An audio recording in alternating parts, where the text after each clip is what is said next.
because of course I'm building it for the track. Oh, there's traction control button. Go away. Be quiet. Fuck, there are no brakes.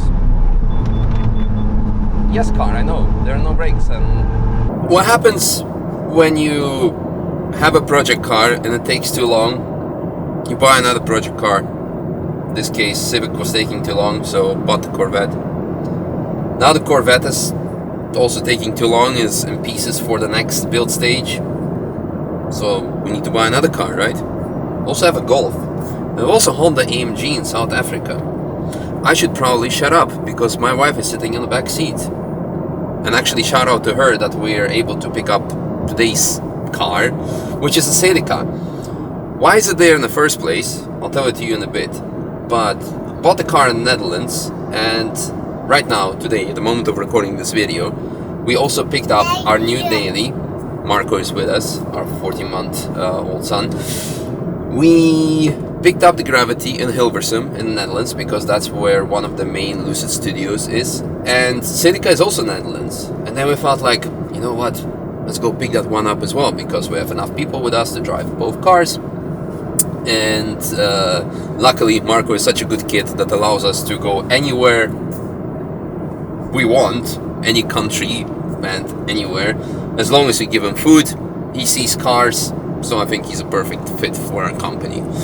Anyway, that aside, we're going to pick up Celica. We have the new Lucid Gravity, which will be interesting to see how it performs on the range, how it performs on the comfort, because we have a very long distance trip, 100 kilometers to go to Celica. We already drove already like 30 or so, and then about 400 to go back to the Nürburgring. But why do we have a Celica? Why do we need another car? Now, I'll be honest with you.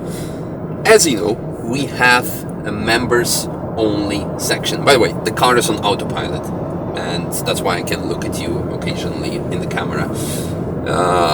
We have the members section on the channel where you guys can become a member and you get additional perks such as early release, smileys, comments, members only posts, you name it. In our particular case, also shoutouts, social media connection.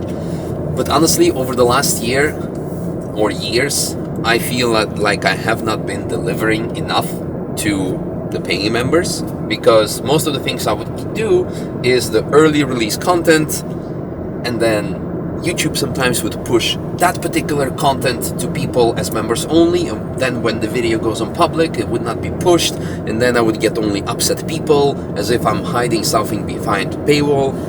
And my thinking was always is that I'm not taking away anything from the normal audience, I'm just giving something to members that want to support the channel in an extra way, in this particular case early release or other perks. Now, since this has been actually hurting channel a lot, or with the busy schedule that I have, I cannot simply deliver by providing early release content, I said like, hey guys, what do you think if we're gonna make a members only project car? That way all the other content will just be for everyone, always published, you name it, and the only targeted members only content will be regarding that car. And then you guys get something worth paying for. There are different stages. You get either just to see it, or we can put your names on the car, etc. So this car will be dedicated to all the supporting members of the channel, and it's there. So you can join it, you can watch it, or just enjoy all the other daily free content on the channel. So yeah, let's go pick it up, and I'll tell you then later, once we're at the car, why did I go for a Celica. Fast forward to beautiful Friesland. Are you ready to drive my dream car? Your dream car? For sure. Nice. It is kind of my dream car. Look at this. Wow. Well, everything's been taken care of in terms of payment and everything. So thank you very much for providing me with such a good car. No problem. Yeah. No problem. Yeah. Fantastic. There you go. So tell me, like, I mean, I already bought it, so you don't need to sell it to me, but yeah, this is a 2003 Toyota Celica, yeah. 7th gen. It comes with a 192 horsepower engine. Yeah. 2 ZZ. 1.8 liter, 2 ZZ. Yeah. With a lift. Nice. Revs to over 8,000 RPM. It is. It's essentially VTEC, kinda. It's very revvy. We can maybe increase it even more if we want to blow it up in a stock form. So we definitely gonna make sure that it's going to be well, safe for the beginning, and then later we gonna do something crazy with it. Yeah, exciting. I hope you don't mind me building it into a track car. I would love that. Yeah, please do that. Because sometimes you have people who find out what the purpose of the car is. Like, no, I'm not selling it to you. It's like, all right, please do it. Awesome. Well, you're definitely gonna visit us, and we can go for a lap together. 100%. Like, either in this condition or when it's finished. Yes, it's one of those exceptions we can probably make, or at least on a track day. Although I'm not taking passengers. Oh, can you show us the engine? Like, oh, yeah, sure. Yeah, because I think it's also. What I like is this is actually pretty cool wrap. It fits the Vulcan Alpha mentality. It's very nice. Look at that. Engine bay. Don't worry about it. Nice. So VVTLI. Yeah, so variable valve timing lift injection. Intelligence. Intelligence. Oh my god, it's like full MI6 here. Love it. No, fantastic. I freaking love it. The interior, the everything. It's fantastic. Awesome. Well, I guess let's drive it and take it for a lap or something. Thanks a lot. It looks very good. It really looks very good. It definitely looks better than the previous car I bought. The South African Honda. I'm actually buying a second one. Fast forward, back at sunny Nürburgring. Lucid made it, and my god, I really love this car. Comfort, range, connectivity, and drivability. You've probably seen already the video of me taking it for a lap, but actually I will be taking it up for a lap later.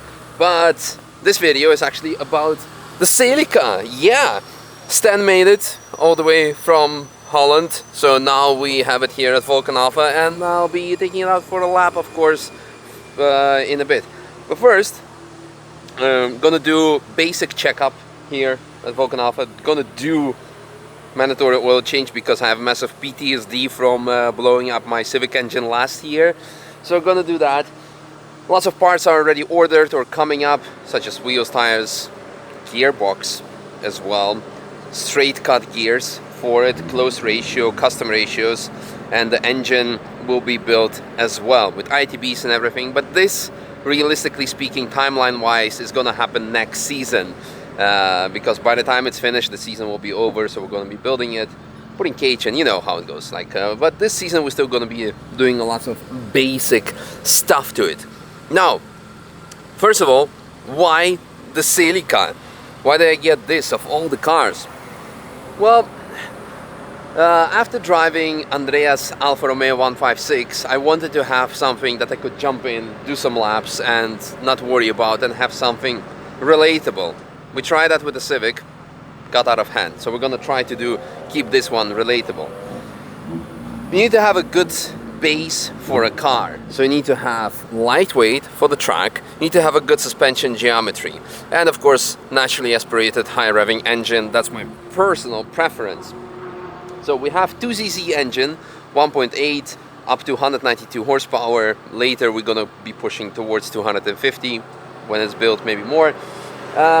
Suspension is quite alright. Unfortunately on the front we have a McPherson, not a double wishbone like a Honda, and the rear you do have, I think, double wishbone, something similar-ish. So the front is going to be a limiting factor, but then again, I mean, 991 and also the GT4 RS have also McPherson, so I'm sure we will be okay. It's not going to be as good as a Honda, but we need to keep it civilized, And the weight, 1100 kilos right now, so we will be able to go under 1,000 once we take everything out, put lots of carbon on it, etc.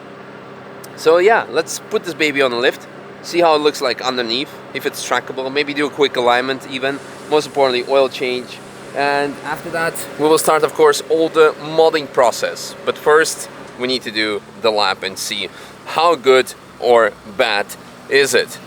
You're right, I guess you can proceed. Yeah, really like the way it looks. Stan said that on the highway the spoiler was like flexing and almost breaking in half. So I guess that's something that will definitely change. Either we take it off or it will take off by itself. And of course there is going to be some VULCAN ALPHA aero on the car. Corvette is ready to get some upgrades as well. I was just having my quick snack in the meanwhile. Shout out to XXL Nutrition. She's on the lift, so let's have a look how good or bad is she underneath, because on the outside it looks great. Oh, it's actually no silencer. Quite some rust, but yeah, nothing that we cannot sandblast and repaint and also replace. New rubber, by the way, that George just installed, so thank you very much for that. And welds happening. And now we're gonna see if it has oil in it. Well, it should be, because it made a trip of 400 kilometers here. Oh. Huh. It's not bad. Seen worse. So the problem I'm seeing so far, yeah, because the car is so lower, the arms are pointing upwards, so we definitely need to, well, raise the car for the track. Maybe not today, but after that we need to have a geometry correction kit. Hard Race is offering that, so we could do that. What else? Point of concern, point of concern. Exhaust is kind of low, so we need to figure out what's happening here. The body kit is gonna get removed. Maybe not today, because we want to see some fancy pictures. There was some sweat coming off probably the head. Not the worst we've seen. So overall, not too bad, not too bad. Some tie wrap action here, interesting. The very interesting part, look at that. Helper spring is not really helping here. So yeah, well, we're definitely gonna replace suspension anyway, but yeah, this is of course a show car, so it's not gonna work proper today, but it's nice to have a baseline to see how the car was and is going to be eventually. We should probably take out the silencer, because why not? If we get banned for today, it's gonna be wild that the car is gonna go back on anyway. Ooh, this is interesting. Did someone really scratch it? Because those look like intentional scratches. Oh no, this is spider web. Never mind. But it does look like a dent. Gonna put 1050 of Ravenol RSE Racing Sport ester. Yeah, only the best. Actually, the first mod.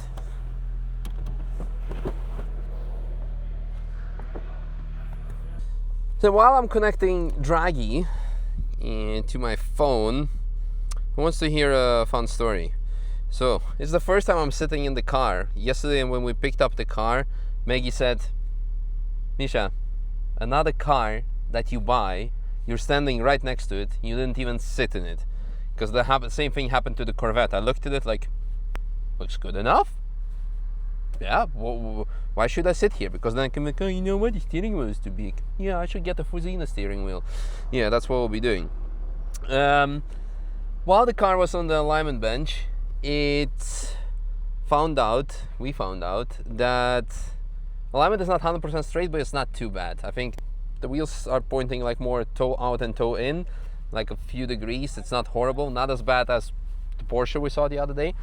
So it's not great, not terrible, but my guys didn't want to adjust the alignment because they said there is so much rust on it. We're afraid we're gonna break the bolts and then you cannot do a lap today. You'll be safe, you've driven worse cars, so this is safe enough for you. That's all I need to know. So let's go to the track. Okay, welcome aboard on the Nürburgring. I can keep my card here because it's my car. The data on YouTube from analytics and also in the comments shows that a lot of people actually skip the intro and go straight to the onboard. So I'm gonna give you a quick intro. This is my new project car, Toyota Celica, that I'll be building for the Nürburgring that I bought. There's a catch. The content that will follow this car is going to be members only. Why? Because we had memberships on the channel and I feel like I haven't been delivering much.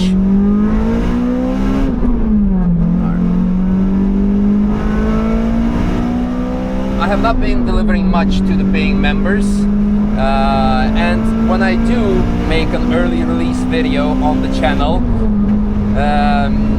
YouTube is showing it, people get upset that it's behind the paywall, and then when it becomes public for everyone, it is actually, what you call it, not being shown by YouTube to anyone ever again. So, and to compensate, I actually stopped doing it, showing members early previews for the most part, and to compensate to hundreds or thousands of people that are actually paying money for something extra and not getting anything in return, I said, you know what, you guys are gonna get your own car. And not taking anything away from the general public, you still have been getting and will be getting a free video from the Nürburgring every day with all the exciting content.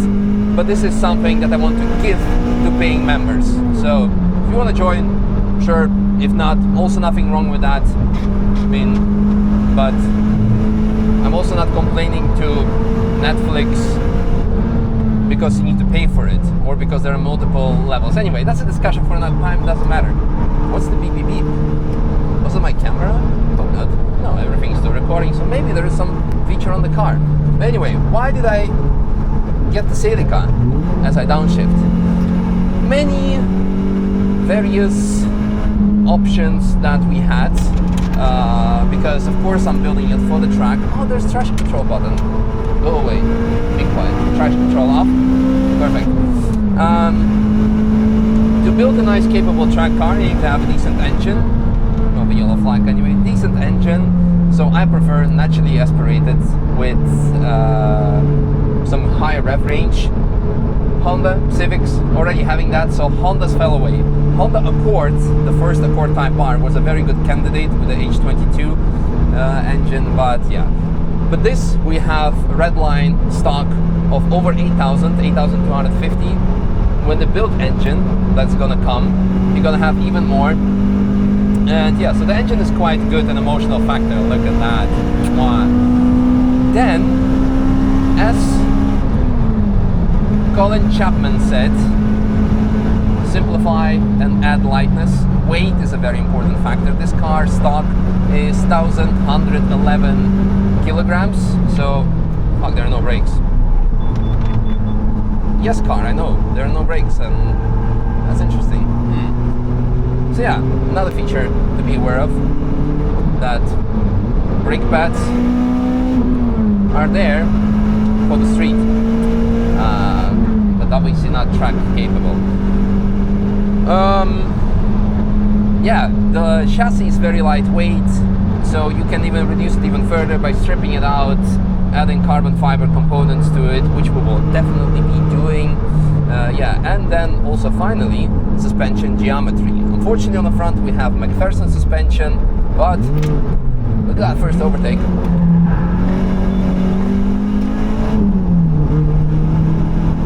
Showing you the state sensitive cars. We have McPherson on the front. That's kind of limiting compared to the double wishbone that you have on the Golden Age Hondas, including my own. But GT3 RSs, the earlier models before 992, as well as GT4 RS, they run also McPherson, so we should be fine. We should be fine. For the faster stuff, we have other cars. Oh, look at that, we're doing heel and toe. I'm gonna let the cars behind us go because there's no way I can drive fast with this car thanks to the brakes, unfortunately.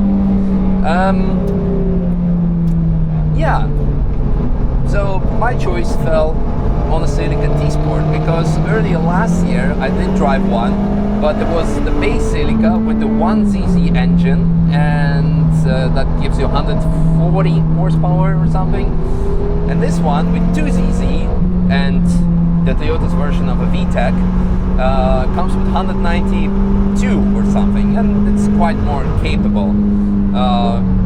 Much more rare to find these days, but I found one and that's what I have. The car looked very good on the outside, and honestly nowadays what can you expect from an older car? Not a lot. And knowing me, I know I'm gonna replace everything anyway, so but it doesn't really matter. I just need a car, so I went ahead with it. As we saw earlier today, underneath in the car we have quite some challenges in terms of lots of rust, but in general it looks all good. Rust for this car from Netherlands, not uncommon. Lots of salt, wet climates, Zeeklimaat, as I learned from my aardrijkskunde lesson when I was in high school in Netherlands. Not unusual, nothing too crazy. We're gonna definitely restore the underbody to better condition and replace a lot of parts for aftermarket. Unfortunately, funnily enough, there is very little aftermarket support for this car when it comes to the suspension. Yes, you can get shocks, you can get a couple of arms from hard race, but there is nothing for like toe arms. Nope, nothing for the wishbones. You can get like not even solid bushings, but like more hard polyurethane bushings for this car. But this car was like peak of tuning culture, like one of the most modified, riced out cars in the early 2000s. One of the faces of Need for Speed Underground 2, in my opinion. And to have nothing, you have lots of exterior riced out body parts available for it, but other than that, there is not much to it, which is kind of weird and frustrated. Engine, extremely capable. You can get a lot for it because the same engine you can find in Lotus Elise and possibly MR2. But I think MR2 comes stock with a 1ZZ and 2ZZ was reserved for this, for T-Sport, and maybe there are some versions. But you have lots of mods luckily for the engine, but suspension not a lot. But luckily we're going to compensate a lot by simply making it very light, adding some aero to it, and have extremely emotional.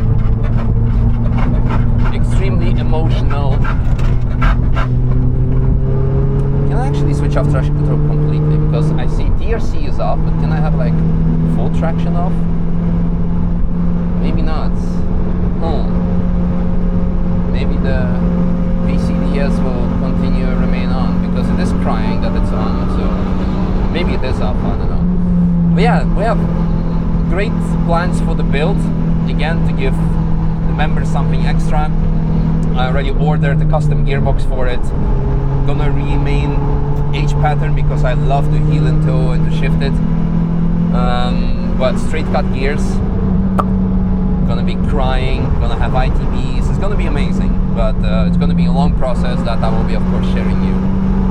There's no photographer, so I'm not gonna risk fit them on with this very low car and bumper. But yeah, so far, you know, actually the handling is very nice, even though the car is not built for the track. Like, I'm really happy with the way it behaves, and the most of it comes from the fact that it's extremely lightweight. It's a lightweight chassis, again 1100 kilos, and that's such a great base and foundation. Basically the same what happened when I was driving the Corvette. I felt that it was very, very capable, and that was indeed the case.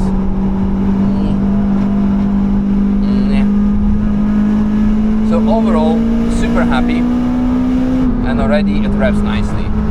270,000 kilometers on the clock, so let's not abuse it too much, although we changed the oil for Avenol, so it's all good. But let's see how long it's gonna survive. We're gonna change the cooling, of course, oil cooling, lubrication, and a lot with it. Actually, really happy with the base. I expected much worse, but handling wise it's good.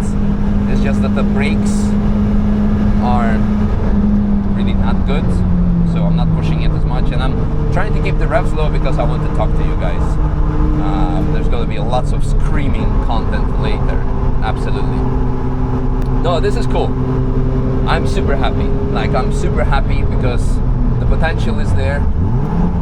It has lots of potential as mentioned, and it's already quite good. So with a handful of mods, it's going to be a proper weapon.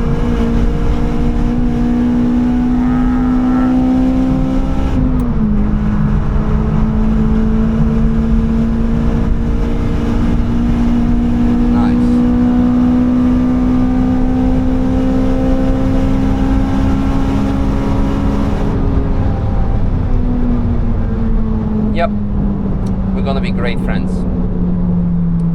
All right, I guess that's all there is to it. I'm super excited, I'm super happy. I've been doing lots of research over the last weeks when I considered buying one. It actually comes also with air conditioning, so let's put it in auto. Air conditioning that we will be throwing out because we want to save all the weight in the world. But it's very cold, so the car is really in a good condition and well taken care of. Minus the underbody, but actually, just to tell you, I picked up the car in Netherlands and I said to Dante, the seller, like, hey, I'm buying it, but I want to be 100% sure that I'm buying a good thing, so I want it with a fresh MOT or TÜV or APK. So I sent him a down payment. He sent it to the garage and it passed. Emissions, safety, everything. So it's good enough for the street. And as you saw, actually, driving on track was nothing crazy, except for that I felt that the brakes don't perform as much as I would like them to perform for the base that I want to drive. The car is very, very good. And then, yeah, rust underneath, it's surface rust. It's gonna be all good. So I'm super happy. I'm excited. I'm excited to strip it all out. Later, of course, also fully built engine, gearbox, have a proper screamer. Cage, of course, is gonna come as well. But until then, we're gonna have something more relatable and not that crazy. So, yeah, amazing. Hope you guys enjoyed this as well, and hopefully you guys gonna enjoy and embark on a journey with me.